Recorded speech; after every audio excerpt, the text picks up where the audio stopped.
What's going on, everyone? Welcome to G-Ball Vision. Today we're taking a look at a couple of knives that I've really enjoyed carrying over the last couple of weeks and months. We're going to kick the list off with the Artisan Cutlery Crusoe. While we're getting started, let us know down in the comments what your EDC is today. So this knife here is available along with the rest of the knives. I made sure, and I will link them down below in the description. This knife comes in right at $199.99, so just under that $200 price point, and I think that's a great value for this knife. We're looking at S90V steel. They have a nice sand polish finish that they do, and it looks fantastic. It's going to be a fingerprint magnet, but when it's clean, it looks real clean, and it takes wear and tear pretty good as well. We have a nice sharpening choil here, and these oversized and large step thumb studs work really well, and there's plenty of room in there. The detent is tuned nicely so you get a satisfying deployment, and the closing action is almost as addictive as the opening action. You have great access to the lock bar with a nice large chamfer. We have a milled tie clip, and it is going to be reversible. That way lefties can carry this knife, and I just love a full-size knife. I love S90V, and around the $200 price point, that's a pretty damn good value coming from Artisan. Now this one you would really have to love the design or love the designer, and I get it. These come in right around $350, I believe, $3 to $350. And that is the Carbon Knives Smoke Show. This is a Carbon and Katuo collaboration piece. These come in M390. They have that really heavy blasted polished finish that they do. It looks really good. We have a nice long swedge running across the top there, and a little bit of jimping here before it dives off. Flipper for deployment, and it's some of the smoothest and most crisp flipping action I've had in quite a while. It's just really clean, really smooth. It could be a little bit stronger on, it's good, but it could even be just a touch stronger and it would be even better. But it is really solid. Beautiful titanium handles with a carbon fiber onlay. It's a copper infused. We have a geared tie backspacer with an integrated lanyard hole here and a milled clip that has a pattern on top of it similar to the carbon fiber. Lot going on, but it looks really good. It's a good size. Little bit more expensive, but if you really like the design, it's a solid knife. This next knife really surprised me, the CMB Braveheart, and we're looking at a hand rub satin drop point blade. These are coming in S35 VN steel. Dual thumb studs for the deployment. Nice large sharpening choil there, done very well.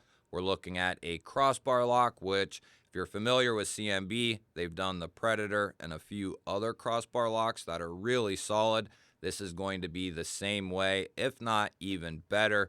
We are looking at a titanium handle here, and it is really well finished, heavily chamfered on the edges, and a little bit of texturing here on both sides.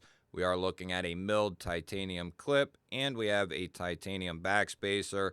The only miss on this entire knife is that it isn't geared up for left-hand carry. That was a huge miss in my opinion. But if you're right-handed and you like crossbar locks, this thing hits really hard, and it's extremely comfortable in hand. These are priced pretty well, and it's a good size. Really like what CMB's doing. I hope we see a lot more from them in 2025. So this one here will cater to the auto fanatics at least. Some people won't enjoy it, but that's okay. Not everything's for everyone. I happen to enjoy autos, not as much as manuals, and that's okay, but I do enjoy autos, and there's times where I carry them quite frequently.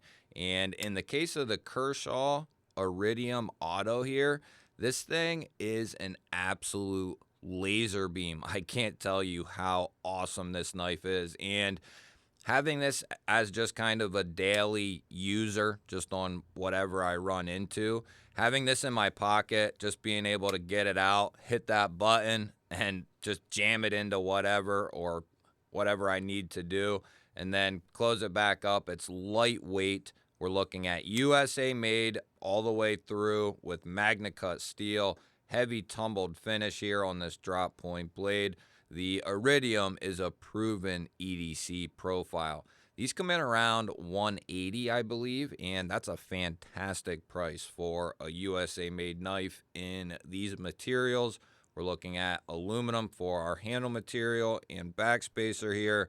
We have a deep carry clip that is surface mounted, but it is going to be left hand friendly. Nice large sharpening choil, and the action on this is, it's very solid.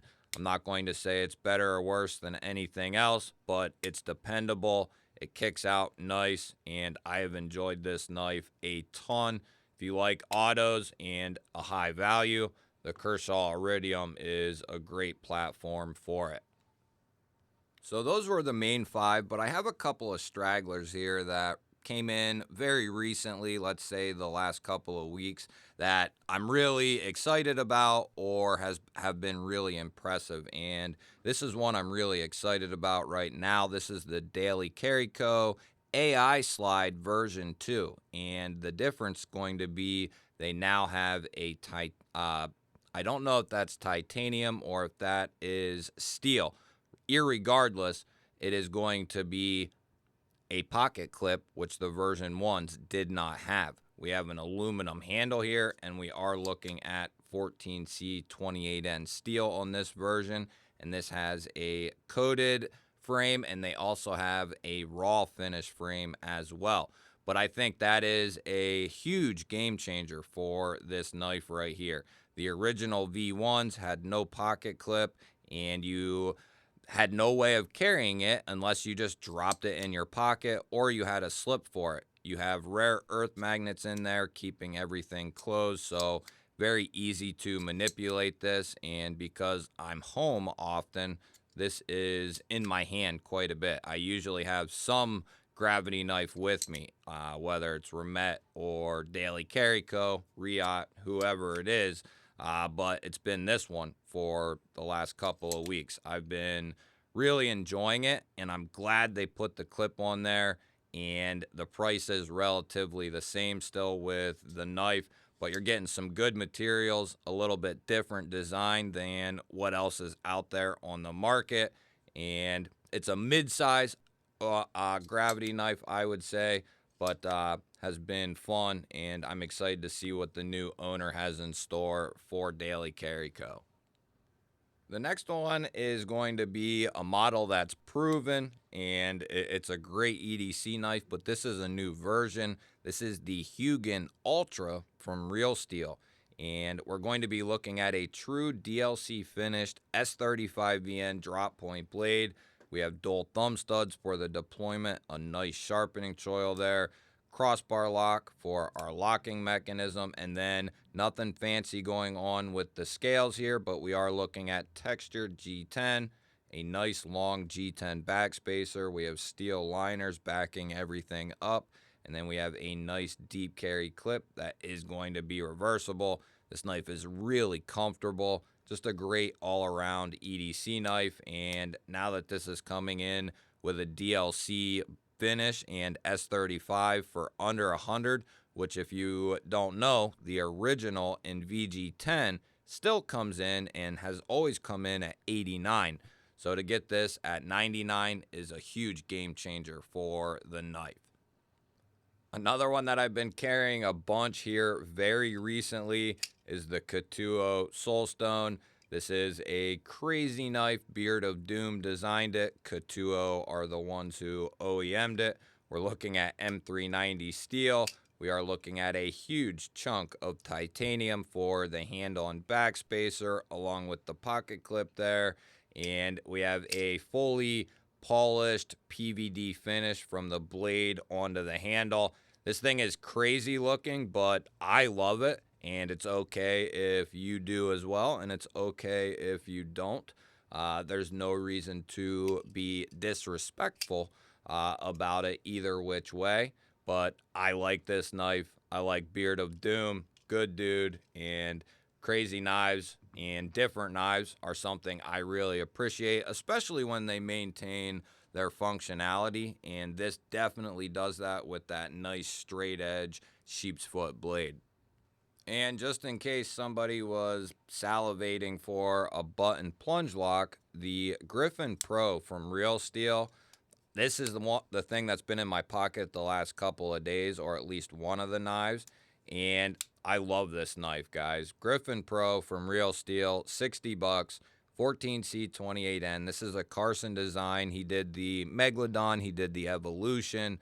Fantastic knives. And this is another one done by Real Steel. You have the button plunge lock, very smooth, but the action is phenomenal. Don't know how they did it. Don't know how they're doing it, but it's really good. The micarta is almost second to none. I mean, really, really nice stuff. Secondary lock, take it or leave it. Don't really need it, but it's there if you want to use it.